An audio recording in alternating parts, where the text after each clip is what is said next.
Sean Darcy, Ross has come from being sort of 4 or 5 weeks on the injury list down now to a test.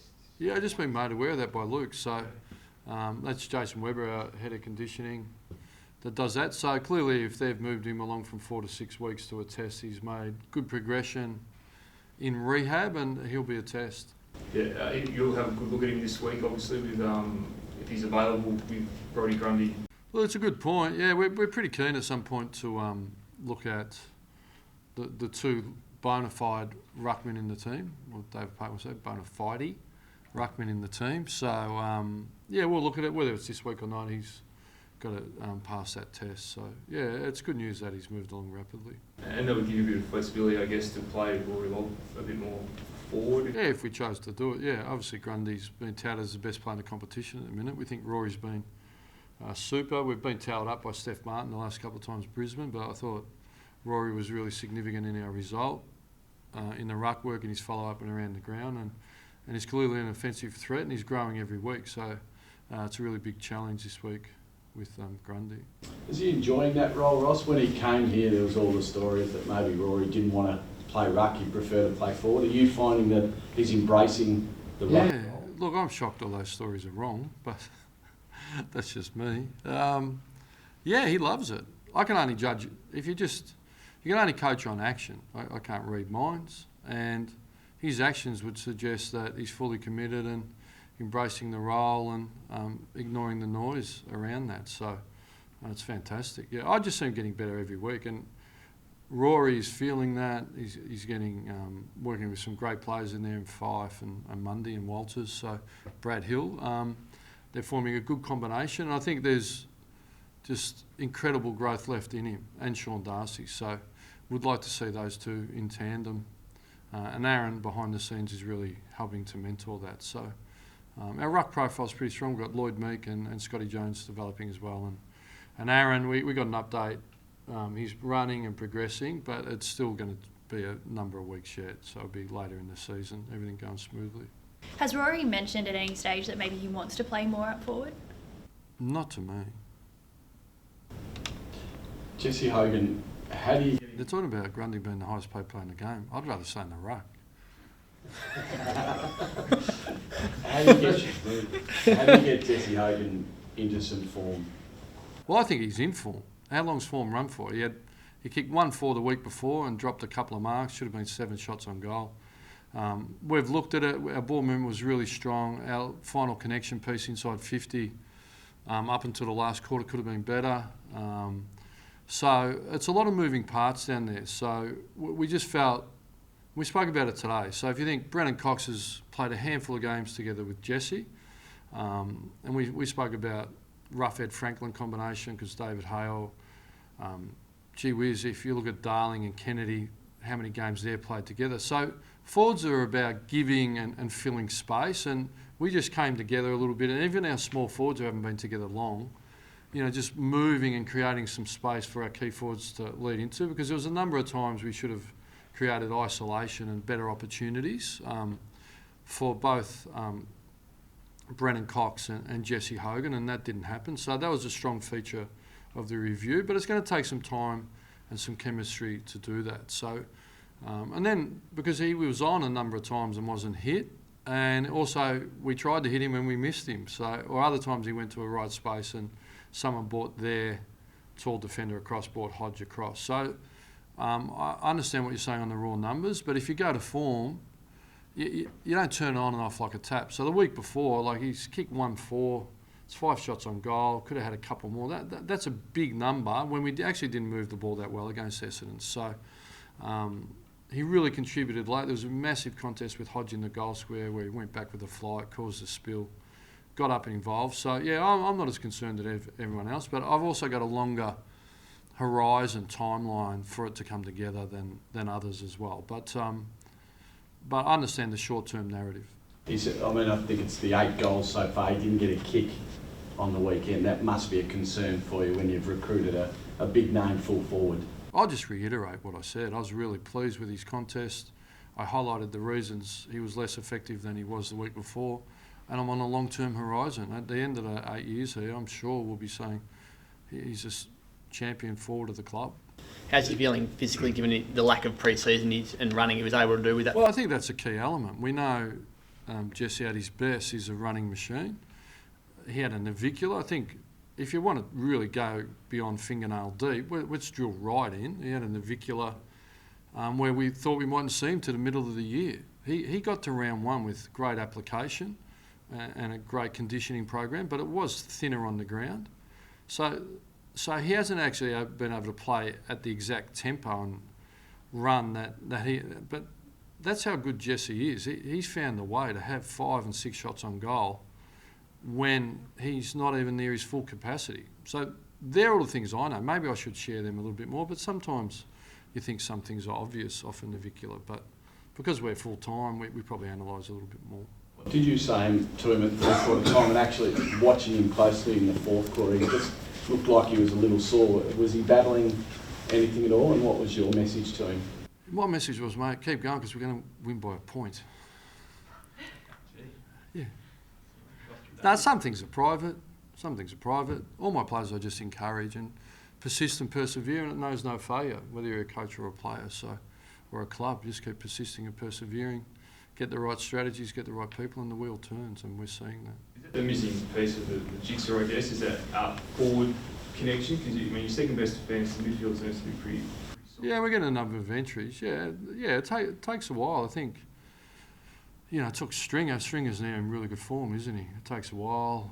You see young Danaher. I don't think anyone's more talented than him in the competition. I see Buddy go goalless as well. So it's never been harder to be a key forward. The days of clearing the 50 and creating all the space, it doesn't exist. That's just old-time rock and roll. You're against modern defences roll around. It's very difficult to get one-on-one situations. So, but I think never as good, never as bad as everyone's making out. Rory's ankle, did he get a bit of an injury there, or is he pulled up okay? Yeah, he's fine. Yeah, he had that kick.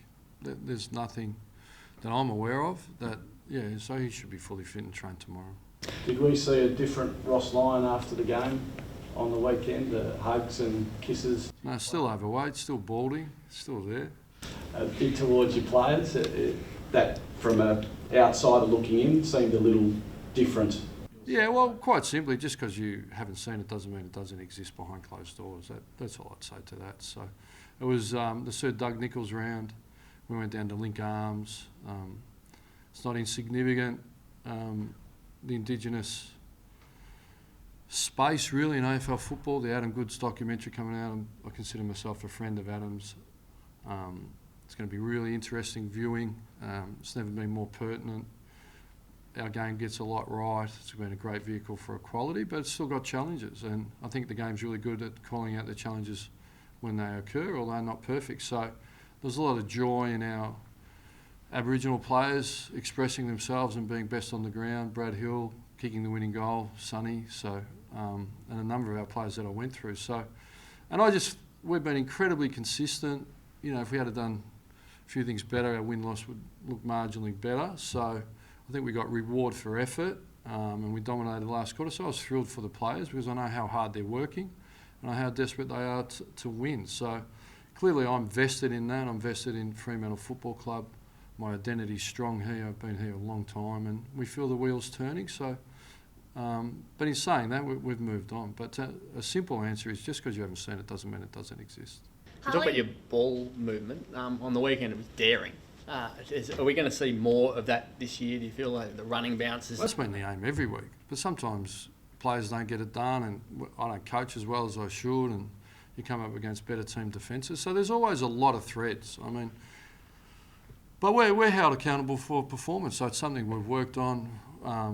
But as you're saying, and we're saying, we'd like greater efficiency on the end of some of that. So it's always, slightly different look each week. But I don't know if it's more daring. Maybe we just executed what we've been asking. But sometimes under pressure of game, opportunities get missed that you should take. And that's what we felt happened against Essendon for whatever reason. And look, I heard the comments of Brisbane saying they tightened up in the last quarter and would take more risks next time. So were they coached to take risks in that last quarter? Yeah, but for whatever reason, no, they weren't daring and didn't get it done because sometimes pressure and opposition don't allow you to.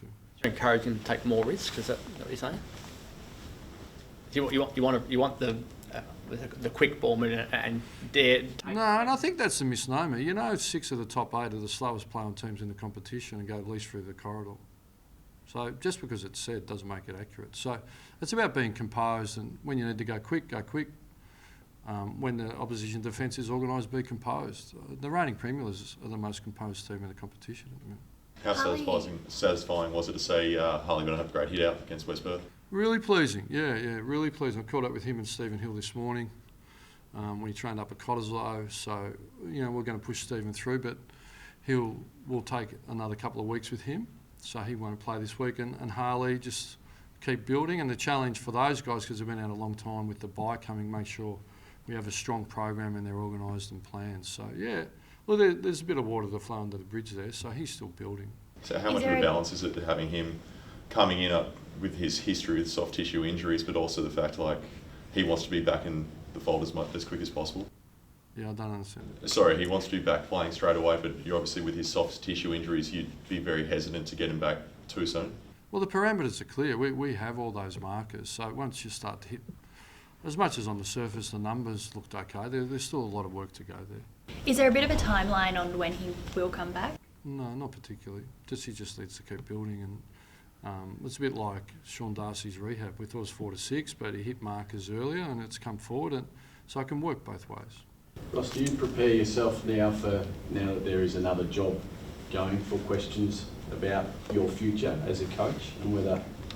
I don't understand the question. Well, do you think, are you interested in jobs aside from Fremantle? You've got another year to go on your contract, but if people start talking about maybe Ross Lyon to Carlton, do you prepare for that, and what's your response to that? That's really simple. I've never been happier here. My identity is incredibly strong with Fremantle, fully committed. Playing group and I really strongly committed. Love Perth. I don't see myself moving. Fully committed. Tend to see out the term and hopefully longer. I was just going to say, would you hope to renew your contract here at Dockers? To be honest, I'm here to talk about Collingwood. I mean, this is all hyperbole. I hear all the dominoes. It's the easiest clickbait in the AFL, but I'm clearly committed. My players are committed. My club's committed. So we'll just get excited about Collingwood. Thanks, guys. How tough is the task to go to the MCG? That's more like it, a bit narrow focus. Huh? You build up for 20 minutes to get it out, yeah. Collingwood, how tough is that? Well, it's one of the biggest challenges in football. They easily could have had a cup. They didn't. They're hungry. They're as talented a list as there is in the AFL. I think they're getting some availability with more coming back in, potentially Cox. But we're excited by the challenge. We think our best is good enough, but we're going to have to bring that to the table. So, yeah, we're thrilled to be getting to the MCG, getting to the home of football, really, as much as we don't like hearing that over here. It's where you need to perform. GWS went back to MCG and did that. We need to stand up. We need to challenge Collingwood. How do you beat them? How do you?